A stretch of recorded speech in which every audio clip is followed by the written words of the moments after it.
following the FIBA World Cup qualification game between Denmark and Ukraine, a game that Ukraine won 99-69. Congratulations on the victory to them. This press conference will be held in English, and if no further questions in English, we will continue to questions in Ukrainian and Danish. From Ukraine, we are accompanied by head coach Einar Bagatskis and Alexander Kovliai. And first, a comment from you, Coach Bagatskis. Usually players. Yes. We'll just go a comment from Alexander first. Okay, so I'm glad we have 2 wins in this window, and we finish on a positive note, and we reach our goal when we start 6 games away. So now we need to take rest and prepare ourselves for next games, and we'll see. Comment from you, Coach? That we are preparing really, maybe that sounds a little bit weird, but we are preparing for a hard game because not easy. Come here 3 days after really good quality basketball and win against a good level team like Georgia.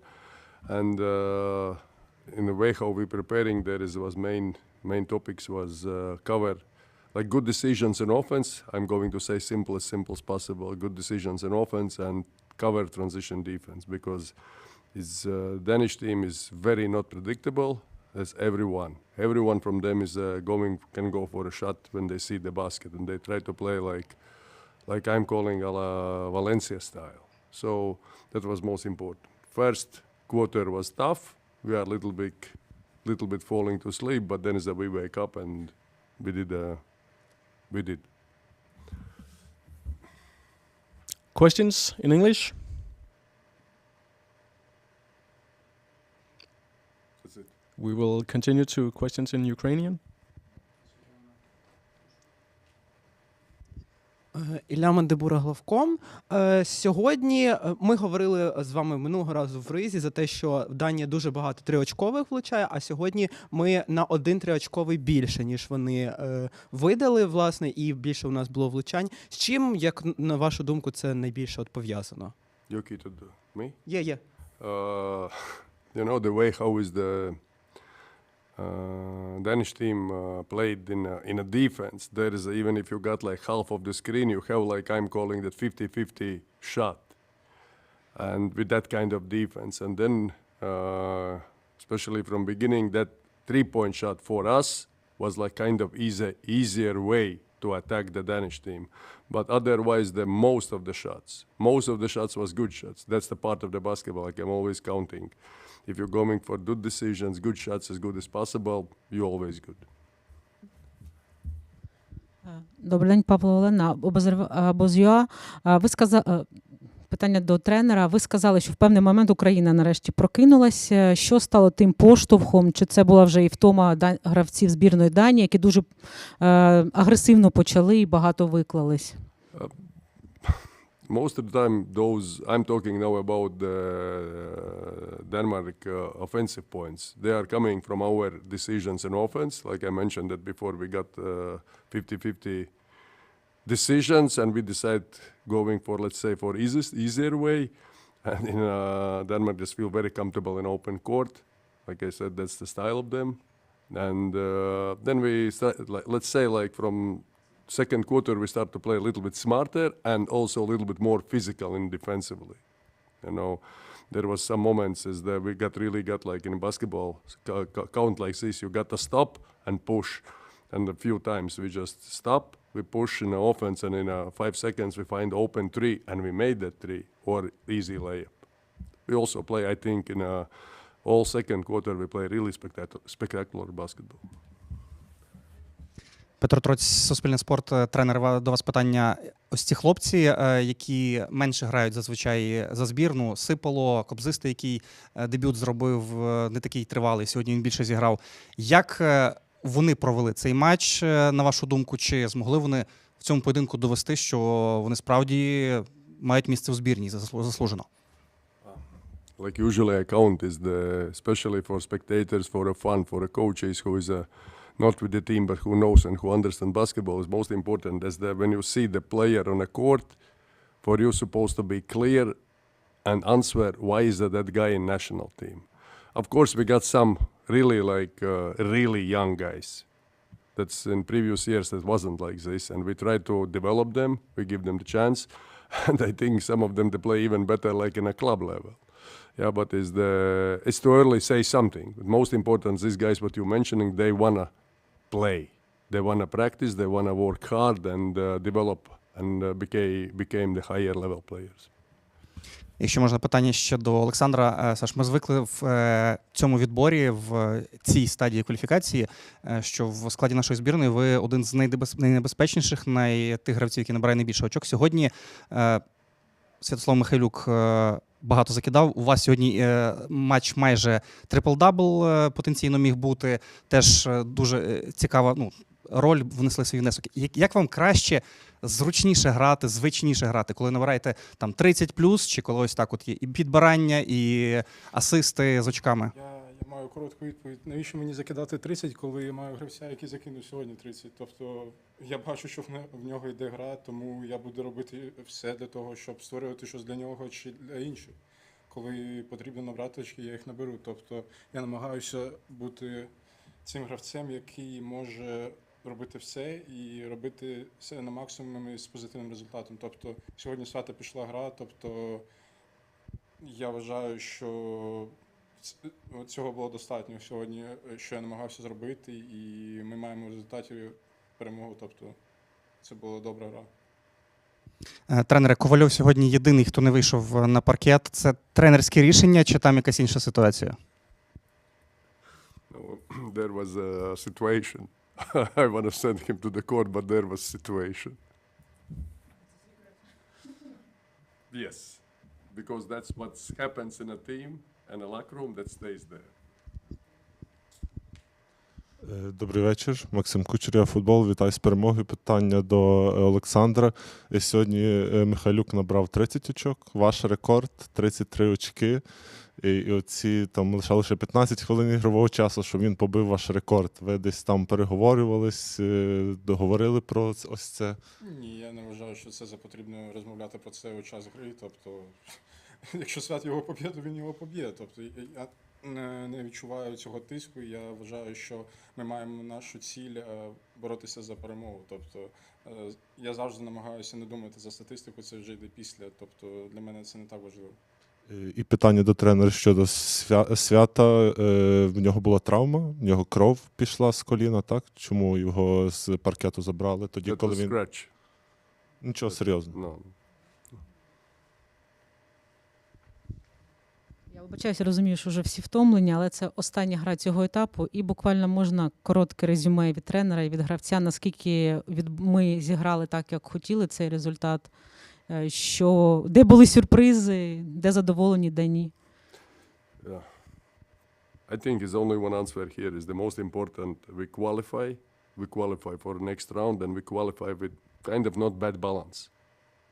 4 wins, 2 losses. We lost against Spain. That's mean like those our opponents from in the second stage, they're going to play against Spain and against Georgia. Yeah. That's the first of all. Otherwise, there is no comments because you see every window was a little bit different roster,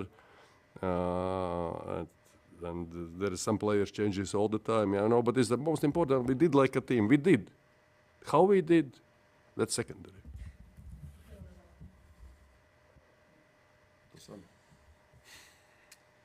Так, я вважаю, що найголовніше те, що ми пройшли далі, але я все ще маю ці спостереження за цим матчем з Іспанії, коли ми грали узимку. Тобто було б добре, якщо б ми змогли зацепити їх хоча б в одній грі у Ризі. І я вважаю, що ми мали всі шанси на це, ми заслуговували на це, але це баскетбол, це життя, ти ніколи не знаєш, як воно повернеться до тебе. Тобто я просто щасливий, що всі здорові, що ми завершили це вікно і ми можемо далі продовжувати грати нашу гру.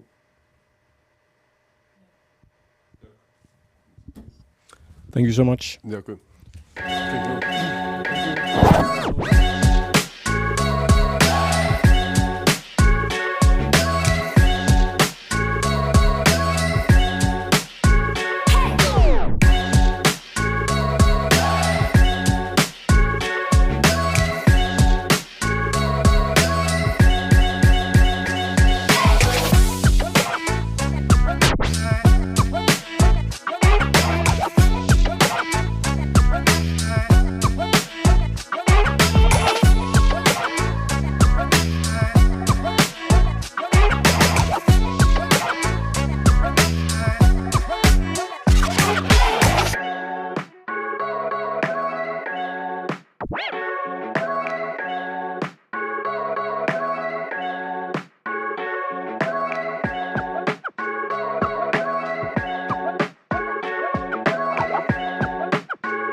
we will continue this press conference with the Danish side. We are accompanied by head coach Alan Foss and Adam Hed Andersen. First off, comment from you, coach. Oh, yeah. Tough game. Played against a well-playing, physical Ukrainian team. Came with good attitude. I think we had a good start of the game. Obviously, got to the shots we wanted and finished well. Played well defense. We got good rotations, and then I think it became a little more physical for us. We had a hard time getting into our offense and our rotations defensively. We were not as organized as we wanted to be, and we were probably not as experienced as we need to be.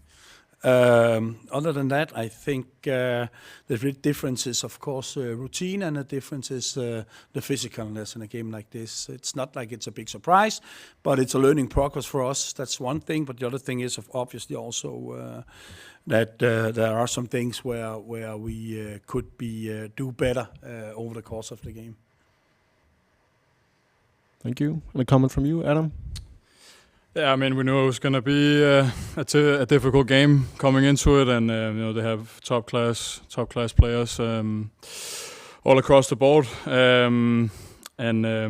had a lot of disadvantages we had to make up for, and in the beginning we did okay, and over time they broke us down, and we kind of ran out of gas. Questions? Hi, Ilya Mandibura-Glavkom. In the first quarter, you have very powerful play from David Christensen. He scored 2 points, and after that he kind of disappeared from the court offensively. Why do you think that happened, and maybe your loss related to that? Yeah, I think our loss was related to a little deeper things than that, but there's no doubt that David had a great game for us today. And David has actually been stepping up in this window. He has not had that big roles at us because other players has been around. But in this window, David did a great job and really showed he's got more potential than a lot of people has been thinking, me inclusive, actually.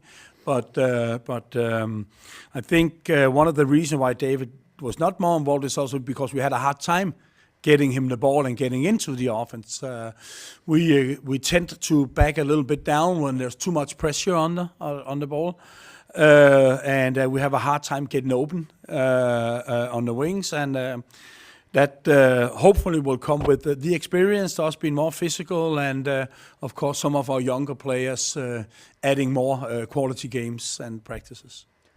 Also, unfortunately, you will not participate in the second round. Do you have any idea what matches maybe will you play in the future, and against who, for example, maybe this year, maybe next year?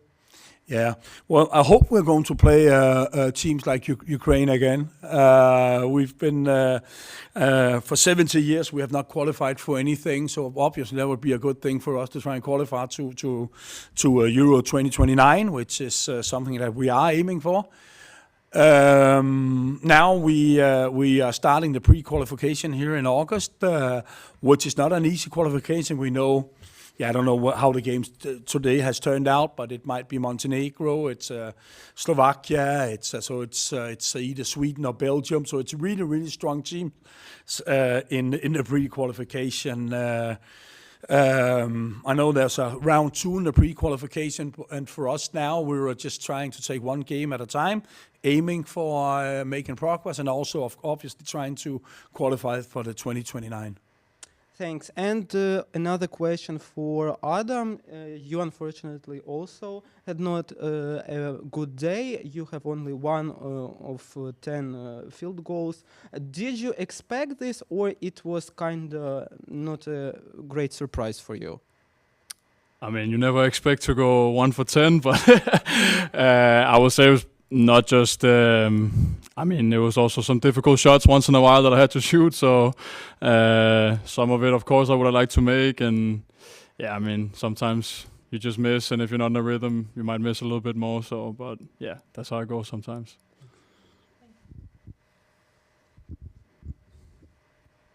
No further questions? Thank you. Thank you.